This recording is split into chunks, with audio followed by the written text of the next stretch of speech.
Good afternoon. I'm here with Miranda Gilmore, a student of anthropology at UCLA, who conducted research in the summer of 2019 with birth workers. Miranda, tell us a bit about your research and how did you first get interested in this topic? Hey, thanks for having me. My mom has been a labor and delivery nurse for 30 years, so I actually grew up hearing a lot about pregnancy and childbirth, captivating my attention from a young age. Before my research last summer, the only birth I had attended was the birth of my youngest brother. As I have gotten older, I've become more interested in going into birth work myself, and I actually got to attend my first home birth during my research with a home birth midwife that I had the pleasure of working with. What do you mean by the term birth worker? The term birth worker is kind of a broader umbrella term to describe any person who works with people during their pregnancy and birth. So OBGYNs, labor and delivery nurses, certified nurse midwives, and home birth midwives, and doulas. Ah, okay. Wow, that is so cool that you were there when your youngest brother was born. Yeah, it was really special. I'll never forget it. Though it was quite different from the birth that I attended this summer as part of my research, which was a home birth. I was only 10 when my youngest brother was born, and it was at the hospital. So, tell me about the birth that you attended as part of your research. I attended a woman named Audrey's birth at her home. When I arrived at her home, the setting was so serene. She had music playing, candles lit, and affirmations decorating the walls of her bedroom. The water bath was set up on the floor of her room, and when I first entered, she was sitting on a ball looking out the window at the setting sun, breathing through her contractions. The home birth midwife, Rosemary, continuously checked the baby's heart rate with the Doppler. But other than that, she kind of sat back and let Audrey and her husband Mark work through the contractions together. At one point, a song came on Audrey's playlist, and a moment later, her sister called her on FaceTime from the East Coast. The two sisters chatted, and the energy in the room shifted as the two women talked about how the song reminded them of their mother, who had passed away a few years earlier, saying they could feel her presence. Rosemary, the midwife who had been working prenatally with Audrey throughout her entire pregnancy, teared up a bit as she watched the sisters reminisce about their mother. She then turned to her assistant midwife, Lila, and told her that she rarely tears up at a client's birth. It really showed how intimate and special this moment was, as Audrey had often talked to Rosemary about her mother at her prenatal appointments. My experience attending Audrey's birth at home really accentuated the difference between the home birth experience and the hospital birth experience. The incredible bond that is cultivated between home birth midwives and their clients is a very special thing. Most home birth midwives, as well as doulas, get to know their clients over the course of their pregnancy, months or weeks before the baby is born. Both home birth midwives and doulas are self-employed, and they usually have a free consultation with potential clients so that they can get to know them a bit and see if it's a good fit before they decide to work together. This is very different from hospital-employed birth workers, such as labor and delivery nurses and certified nurse midwives, who often meet the birthing person for the first time at the actual birth. This difference between self-employed birth workers and hospital-based birth workers turned out to be the crux of my thesis. In addition to understanding existing tensions between the home birth and hospital birth worlds, issues about access to certain forms of pregnancy care, and the emotional motivation behind birth workers' approaches to their work. My research argues that amidst the tensions between the hospital and home birth communities and the contextual differences that shape the emotional tenor for birth workers' personal experiences, these intense, intimate moments shared between birth workers and the pregnant person promote the cultivation of strong emotional bonds that are a necessary part of community and human sociality. In the community that I conducted my research in, not all pregnant people have access to the same resources and forms of pregnancy care. However, certain birth workers have dedicated their professional approach to helping people who otherwise wouldn't have access to the care that they offer, which is ultimately what fills them up and keeps them going, eliciting intense emotional experiences and social bonds.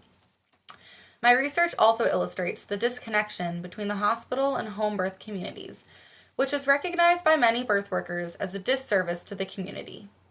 In addition to making certain models of care more accessible, some birth workers, both self and hospital employed, are taking steps to help bridge the gap between the hospital and home birth environments, and to make improvements in the birthing community for the birth workers as well as for the people that they work with.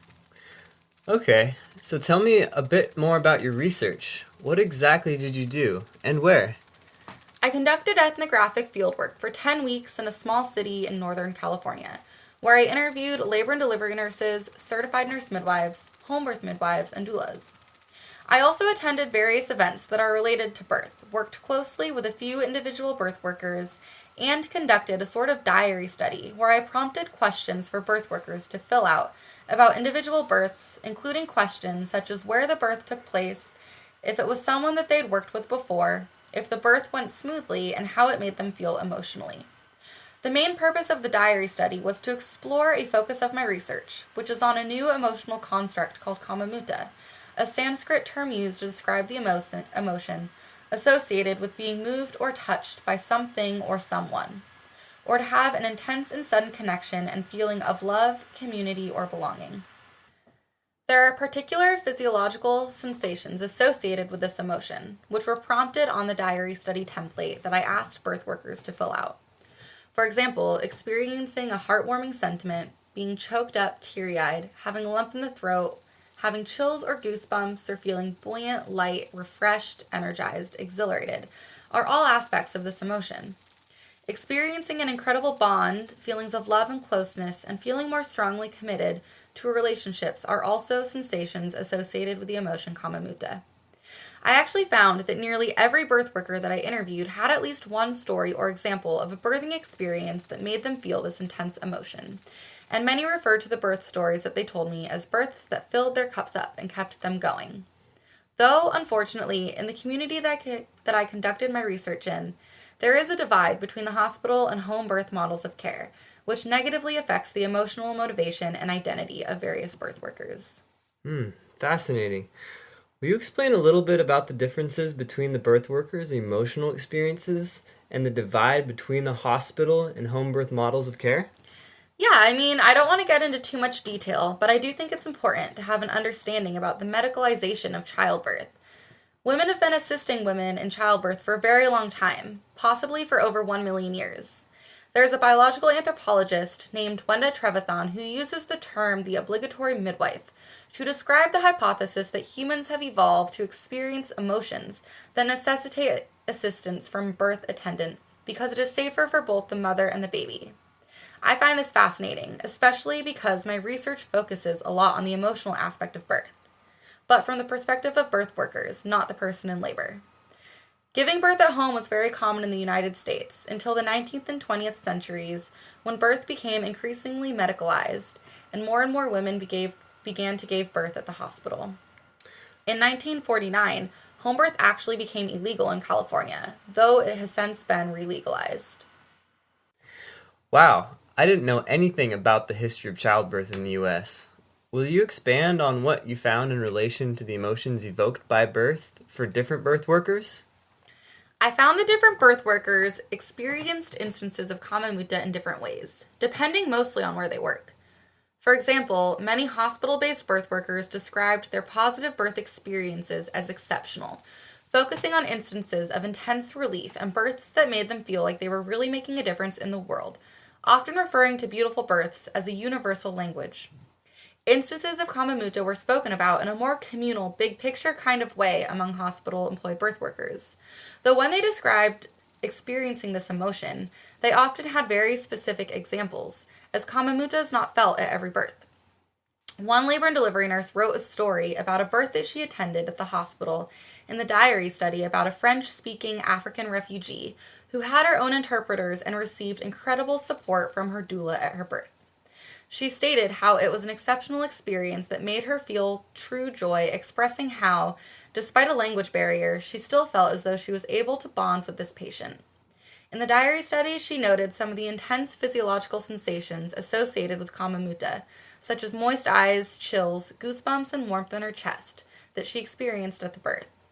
When she saw this patient the next day, she described having these same sensations all over again, stating that this is why I do what I do. Self-employed birth workers, such as doulas and home birth midwives, often have a more individualistic and intimate bond with their clients, and they often spoke about their efforts to foster empowerment, trust, and advocacy in a non-judgmental space. It's much more individual because they work with their clients for weeks or months before their baby is born. So they really get to know each other on a more personal level and foster this kind of intimate relationship that leads to more instances of intense emotional experiences with the birthing person. One home birth midwife even joked that you would not want to hire a midwife who you wouldn't get naked with.